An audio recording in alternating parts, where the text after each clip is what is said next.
So about a year ago, I wrote a story in LinkedIn, and it came out of just some thinking I'd been doing at home, where my kids think I'm really weird. I don't think it's very weird to go to 175 fish shows and to do what I do with my kids, but I think all kids think their parents are weird. So I wrote a story that appeared in LinkedIn in their influencer program, and I hit a nerve. And I spoke about this idea that a lot of my friends who have been successful in their life, whether it's philanthropy or business, are very, very weird. Okay, friends like Gary Vaynerchuk, who we know all about his business life. We were having brunch at my house about 2 years ago. He comes over, and I see him in the corner with my two sons. He has $400 bills out. He's trying to pay my kids to be Jet fans. Really weird, right? Right down the street lives Cindy Gallup, who's as weird as they come. She's unfortunately not here. I put her in here because I thought she was going to be here. But she got to the height of the ad business and dropped out to the startup world and is now reinventing sex and sex education and how we learn about sex and trying to move away from a porn-centric world. If you go to her apartment, this is what it is like. When any guy walks in through the front door, I want him to be a sure thing within 2 minutes. And believe me, they are. So if you do get invited over to her apartment, this is what it looks like. It's a beautiful apartment. There are dildos everywhere. There are, there's a Chanel machine gun. There's a Gucci machete. And, it's pretty much the weirdest apartment in New York City. Even rappers come to her and say, listen, I want to do my shoot in your apartment, which is true. She got up a few years ago on the TED stage and basically in 4 minutes shocked the audience and made the case for make love, not porn, okay? So in that story, I also thought about friends like Adam Braun, who, here's a guy who's from Connecticut, hedge fund central, always wanted to be in finance, went to Brown, played basketball out at Brown, graduated, great job at Bain, dropped out to build schools in the developing world. Okay, since then, he's built 206 schools, and he's a weird guy. He's got a tattoo in Hebrew backwards on his chest so he can read it when looking at the mirror. Really cool stuff. And so in this story, I said, instead of trying to get our kids to fit in, we should help them celebrate their differences.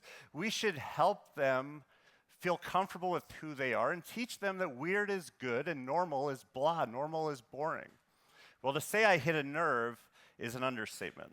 So the story goes off. There's hundreds and up to 1,000, I think, comments now. Tons of views, tons of shares. A lot of people obviously hated this.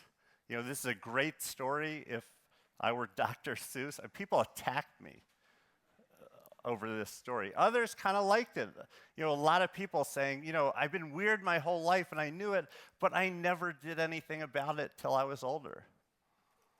And then there were others just like, something, you're either weird or you're not. There's not much we can do about it. So why are we talking about this?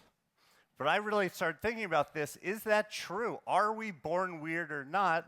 My argument is we're all born weird. I have 3 kids. They all came out different. They all look like aliens. But something happened to my kids and all kids by that time and the time they declared they want to become a CPA.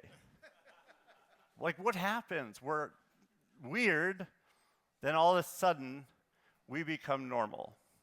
And so I spent a year kind of thinking about this and digging into a lot of the science of why do we conform to the norm? Why do we do what we do? Now, I'm not going to go through all the research, but very famous Ash experiment on conformity where he showed people 2 lines, and he said, which one is the same as the first line? Not very hard, right? It's IQ independent. It doesn't matter how smart you are. Compare the line. Obviously, A is the answer. Let's see what happened. 2. 2. 2. 2. The subject denies the evidence of his own eyes and yields to group influence. So even though we know the right answer is A, we say 2. Why? Because of peer pressure. right? You look at 75% of all those participants kind of answered incorrectly because they were just following the group, right? It's what we call normative influence. Everyone else is doing it, so I may as well do it. It's peer pressure. It's this pressure to fit in that we get from day one. Ironically, this is what I did for a living, applying this to marketing practices. How do we help people, kind of birds of a feather flock together, influence their friends? Now, that's not all that's going on here. There's something called information influence, which is they must have more information than I have. They must know better, so they must be right. Could 50 million Elvis fans be wrong? We go to the dentist, let them stick a drill into our head. That is crazy. Why? They know more than we do.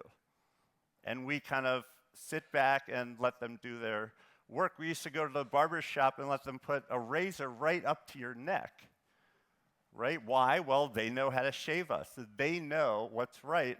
Why do we think all of these plaques are all over doctors' offices? This is a reason, right? They must have more information. Those are two very powerful social information influence. The third is debilitating for kids and for all of us. It's what I call authority influence. You look at the very famous obedience study, which I wanted to include here today. I thought it fit in kind of with the DLD way. These are people who, at the time, would have come to DLD and present this information. How could millions of good people go along with what happened in the Holocaust? That's what Stanley Milgram was really looking at, right? How could that happen? And so he put together a study, and he said, we're studying memory. Please come in and help us study memory. And it was very simple. There was someone who had to shock people if they got the answer wrong. But we weren't testing memory. We were testing how far this person would go to actually follow orders and do what they're being told. Okay, and let's see what they were asked to do.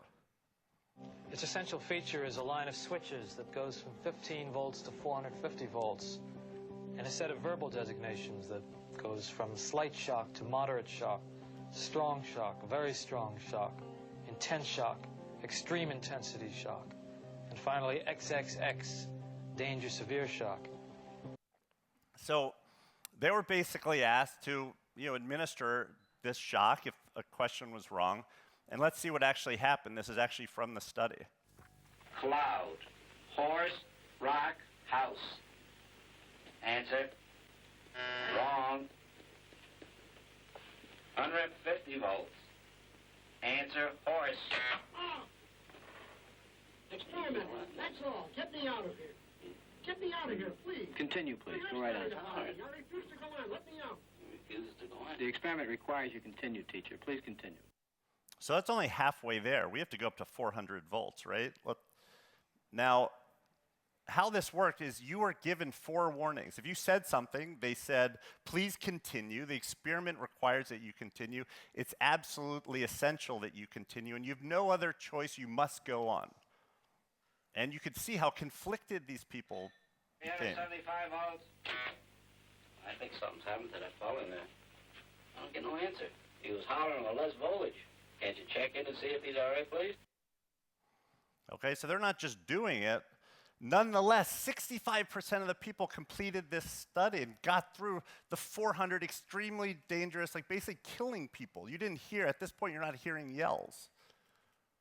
And so it just showed how good we are at following orders, how good we are at being obedient. It's in our nature to be obedient. And it's a basic part of everything that we are as human beings. So when you add this social influence to the information influence to this authority influence, especially for young people, this is what I call the conformity cocktail. This is what I call kind of, serving up the cocktail to these kids, and it's served by a normalization complex, which is the largest industrial complex that we have. Creating normal kids is the largest industrial complex that we have, and it's killing the kids, right? This is me in like kindergarten. Sit still, look straight, be like the other kids. We're graded, and you know how our weight is all based on the curve. Our height is based on the curve. We're graded based on these curves. Now, a lot of this stuff, if you look at what grades and incentives does for learning, it actually crushes learning. So grades, is trying to put people on curves, actually creates kids who aren't learning as well. We buy the same clothes at malls, right? Our parents are telling us the same thing. Our parent pressure is incredible. I speak to Adam Braun, and he said, listen, when I told my dad what I was doing, I was dropping out of Bain to do this. He said, you first need to get real world experience. They kept talking, grow up and stop being such a baby, right? He's educating tens of thousands of kids, and he's being told to grow up. This is me at my bar mitzvah. It's religion, right? Imagine towns where you got all your information from your parents and religion. No wonder we got stuck in our ways. We listen to the same 10 songs now, over and over again. And we all pressure our kids to graduate college just to get a job in a world, you saw Albert's numbers, right? I could have used that graphic as well. Not only is unemployment at an all-time high if you add people back in who've dropped out, but underemployment for college grads is at the highest that it's been really forever. So no wonder that every lawyer I know is miserable and don't see their kids, right? They've done everything they're supposed to do only to realize that it's a miserable life, right? This is a real cover from the New Republic. I didn't make it up. It's crazy, right? But it's like, kind of rings true, at least for the people I know. We're awesome at being average. Like, we are the best country in the world at being average. We are very average at being awesome. And it's because of this, because of what we're doing to our kids. And I think we're getting to a world where we're awful at being awesome. We're just awful at differentiating, right? Now, the more we're the same, the less memorable we are. The more we conform, the more of a commodity we are, however you look at it. And my goal is to get people to just recognize that cocktail, just recognize what's going on, and use that to act differently, right? Weirdos try to stick out. They fight back, because if you don't fight back, you are eaten by the industrial normalization complex, right? Weirdos are self-motivated. They're fearless. They're not motivated by what others think. They're motivated here. They're motivated in their gut. Right? The first chapter, I couldn't believe this. I'm thinking about this for a year. Adam Braun sends me a book. I'd love you to read this. The first chapter is titled, Why Be Normal? Way after I wrote the LinkedIn piece. He had so much pressure. It was an existential crisis within him to be normal, fighting to be normal. At a time where it's more dangerous than ever to be normal, this is not the time we should be fitting in. 375 volts. We're doing this to our kids every day, and it's not an experiment. We're shocking our kids, Can't you check in to see if he's all right? and it's not part of a controlled experiment. At a time when it's also easier than ever to be weird. Social media and Facebook, they help us feel like we're part of a community, which is just as important as self-expression, but at the same time, social media like Facebook helps you stick out and be comfortable sticking out and building an identity. Facebook's last ad I thought was perfect.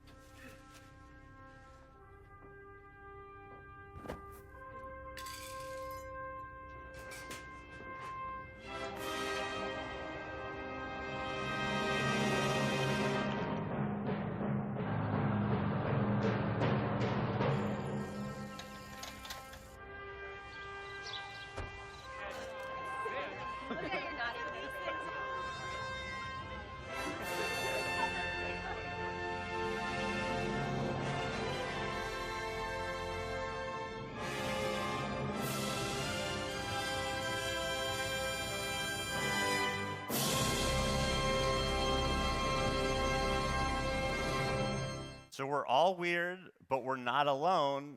And what I'm telling my kids, and what I think we need to tell everyone, is that happiness, however you define it, is really at this intersection of what you're interested in life, what you're good at, and your life vision. The most pure format of this is Donald Trump. What's he interested in? Making money. What's he good at? Making money. His life vision is to be a rich dude, right? And with that, I say thank you.